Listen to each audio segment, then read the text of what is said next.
Police officers. What was your, oh crap, moment? I think this counts. About 9 years ago, we got a call from a payphone. There's a dead body in the abandoned building at corner 1st and Main. Street names made up for this story. An officer responds to the area and can't find anything that would be considered an abandoned building. The caller hung up without leaving any information, and the payphone that he called from was several miles from that area. So the officer clears out the call, having no contact. The next day, we got another phone call from another payphone. There's a dead body inside the abandoned building at the corner of 1st and Main. Again, they hang up without offering any other information. This time I get dispatched the report. I head up to the area of that intersection and start looking around. Now understand that I live and work in a fairly sizable metropolitan area, and this was when the economy was still good. Booming, even. Abandoned buildings were hard to come by at that time. I drive through all the shopping plazas that are little industrial complexes within the vicinity of that intersection, and I can't come up with anything. So I start driving a little bit further in each direction, but I remember that there's some new construction that hasn't been finished yet, and I wonder if they think that those are considered abandoned. I get out of my car and walk through a bunch of businesses that are still in the framing stages, but I can't find anything.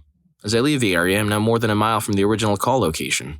As I pull out onto the major roadway, I stop for traffic and look in front of me. There it is, a gigantic electrical component factory that has been vacant for probably the last 15 years. It has a 9-foot wall around the entire perimeter, and the landscaping is still maintained, so it doesn't stick out like a sore thumb right away.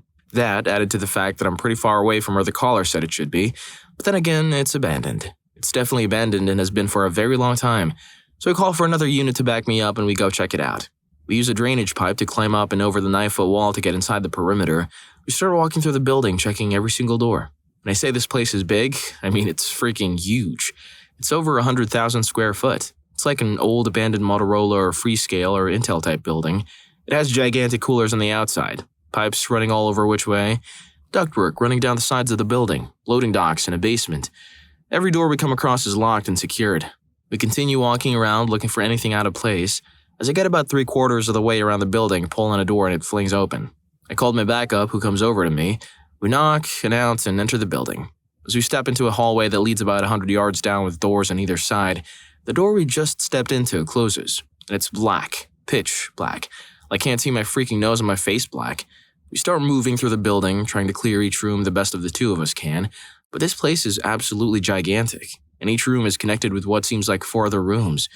We stepped into one room and the door closed behind us. It must have been some old clean room or something. It was the weirdest thing because there was no sound. Nothing. I couldn't hear the traffic outside or the grumble of electricity or air moving. All the sounds that we heard throughout the rest of the building were gone in this one room. When I spoke to my partner, our voices didn't even echo.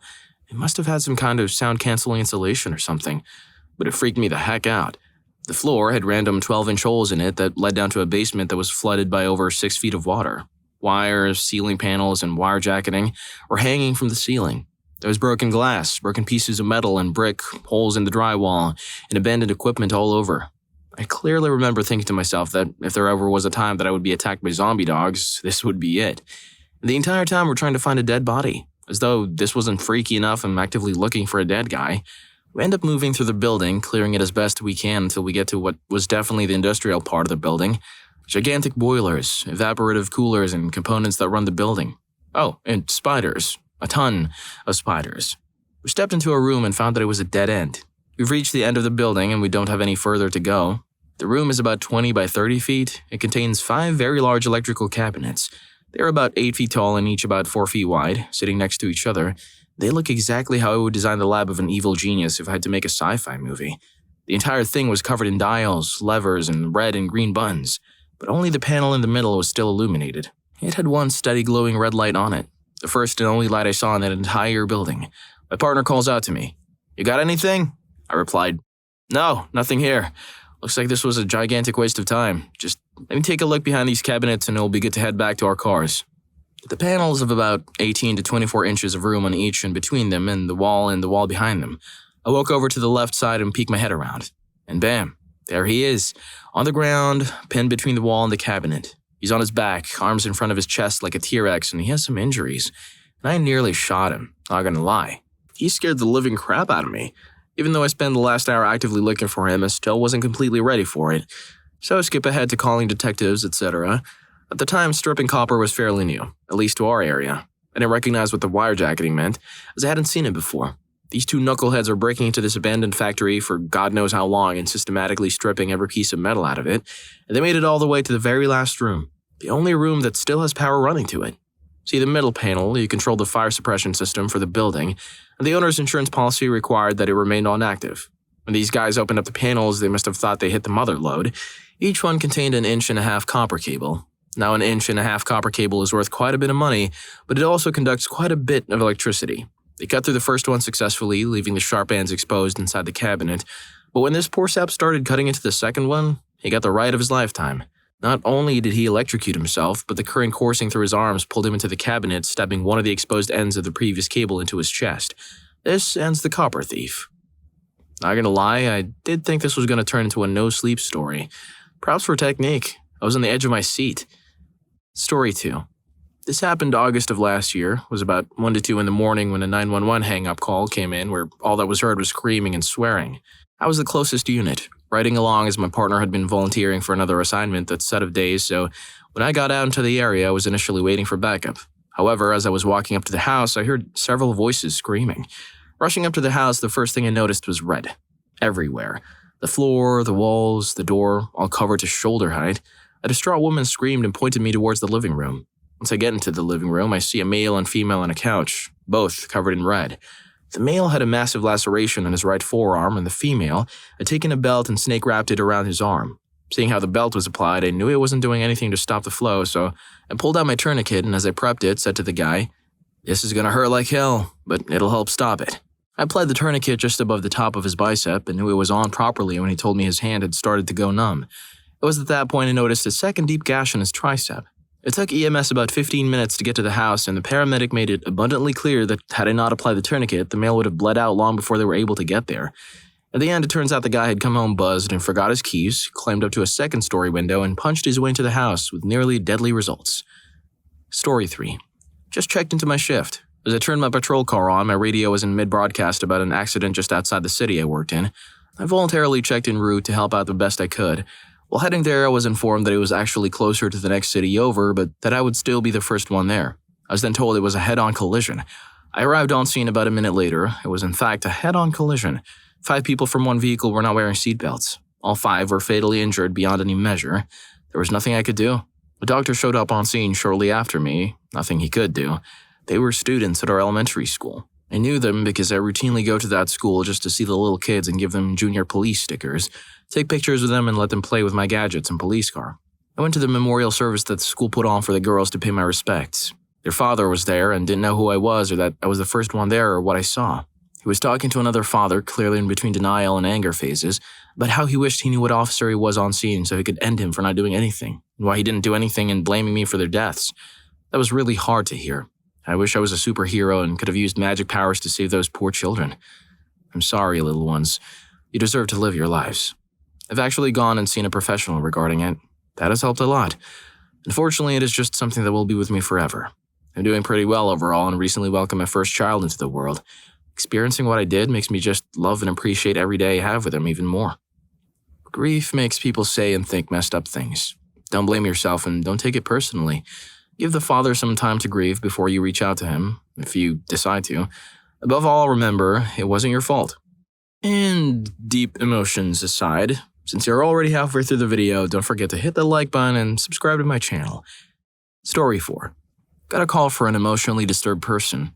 Arrive on scene and a 350-pound man built like an NFL lineman is passed out on the floor, face down.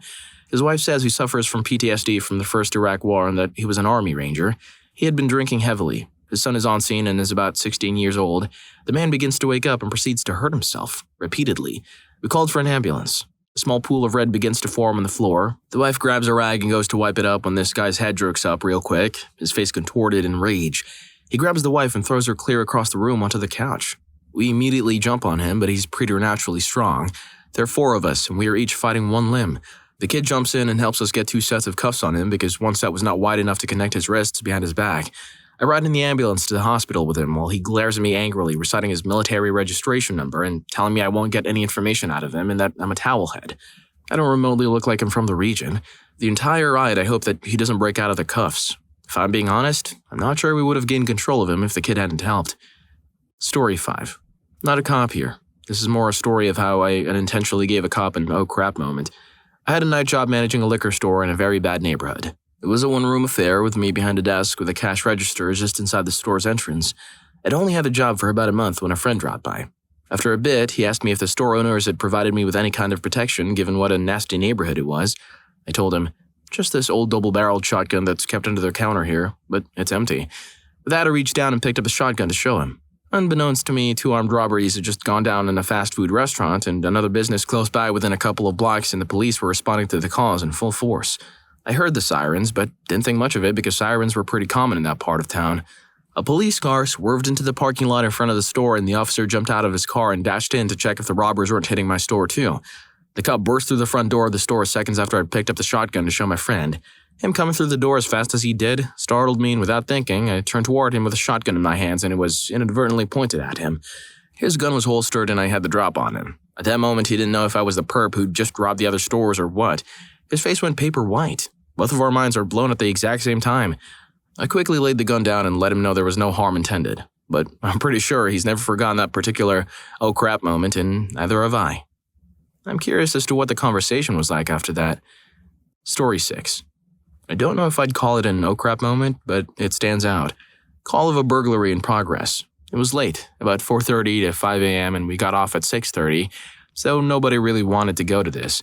Anyways, I go with a handful of other guys. All we knew was someone was breaking the windows in from the backyard. As I pull up, 2 people come running up from inside saying someone has entered the home. We set up with a couple more guys, and my corporal looks through the wood fence to see what he sees. Red everywhere, and the man face up on the ground. Make an entry, and he's gone. I never figured out who he was, but our best guess was he was on something and thought this was his pad and tried to break in when he couldn't open the door. Had a great gash in the bend of his arm from the glass window. It didn't pass quickly. There was red all over the backyard, particularly where the door was that he was trying to get into. Luckily, we had an actual earlier that night, so Cap detectives were already there and were able to come to the scene to handle it. One more recently was where 4 gangsters tried to rob the wrong guy, and he fired at all 4 of them. 3 headshots. One deceased gangster was right on the sidewalk. It was raining too, so it looked just like the movies where Red was running down the street. I work in an aggressive city. Story 7. Contacted a transient in the middle of the night. He had an illegal campfire. Not really a big deal. He apparently decided he didn't want to be contacted. Jumped up, spun around, had a sharp weapon in his hand. We started to wrestle around a little bit. I pulled my gun and tried to give him a contact shot to the head. Click. I then proceeded to use my Glock as an impact weapon. Spoiler alert, polymer pistols aren't super great impact weapons, but it was enough to make him not conscious for long enough to get the cuffs on. I called fire and medics to check him out before I transported him for medical clearance. The fire captain asks if I'm alright. Yeah, I'm fine. He then notices part of my uniform is darker than the rest, because I'm bleeding. Dude me. Oh crap. Coming back from the jail, I had my radar on. Car coming the opposite way, on a highway just out of my city. Pinged the Doppler at 90-something. I flipped around real quick and lit it up. Start to walk up. Vehicle occupied by 4. I opted for a passenger side approach. As I walk up to the car, I notice the driver is holding a handgun down, and to the right, oh crap. I took a big step back and asked for a code 3 back for a subject with a gun, but it's pretty freaking cool, and a little scary, how quickly the blue wave can appear out of thin air when you need help. Taken into custody without incident. Last one, another officer makes a pedestrian stop on a kid. I say kid, he was like 16. Kid pulls a pistol and starts capping off rounds at the officer. The officer's car took some rounds, the officer returned fire, and the guy fled on foot. Officer just put out shots fired and nothing else. Oh crap. The sergeant jumped in and called a 999 and like the entire county showed up. Agencies you forget exist on a day-to-day basis like state park rangers, fish, and game wardens just appeared out of the ether. Other agencies showed up with Bearcats and SWAT teams and stuff. Way more resources than I think we needed, but it was definitely cool that every surrounding agency dropped all their crap and sent the majority of the on-duty personnel. Story 8. A law prof in Australia spent 20 years as a cop before becoming a lawyer and eventually teaching. In explaining the woman syndrome defense to he told a story of a call to a little old lady's house where she had said on the phone that she had ended her husband. Before this incident, he didn't really understand why it existed. Why doesn't the woman just leave? Why doesn't she just go to someone else's house? Prof shows up to the door and is greeted by a little old lady saying, "Come in. Would you like some tea?" He goes in and she starts putting some cakes on a tray and pouring tea. He wonders if she's all there. He asked, "So you said that you ended your husband on the phone? Would I be able to see him?" She directs him to the living room where the old man was on a lazy boy chair, bottle in hand and a tomahawk in his head. Meanwhile, old lady is asking if he takes sugar or milk in his tea. The prof said at this moment he realized why the defense of a woman existed. The drunk old guy had been roughing her up for years, controlled all the money and didn't let her have friends. She had nowhere to go even if she left him. So on this day, after saying he was going to rough her up if his sports team lost, she took matters into her own hands. He said this was the moment he realized that sometimes there are situations where life doesn't make sense and people take the only way they can see. Story 9. Not me, but my grandpa was on the California Highway Patrol for 20 years. He always told the story of how he pulled over this guy for a busted taillight. My grandpa asks him for his license and registration, and the guy says, "How'd you catch me so fast?" Grandpa said the hair on the back of his head never again stood up half so fast. Turned out the guy had robbed a bank not 5 minutes before. Imagine successfully escaping a bank robbery only to be pulled over for a broken taillight. I hope you enjoyed the video, and if you made it this far, I'm sure you'll also enjoy police officers. What's the most heartbreaking thing a criminal has said? Story 2 is so sad. See you on the video.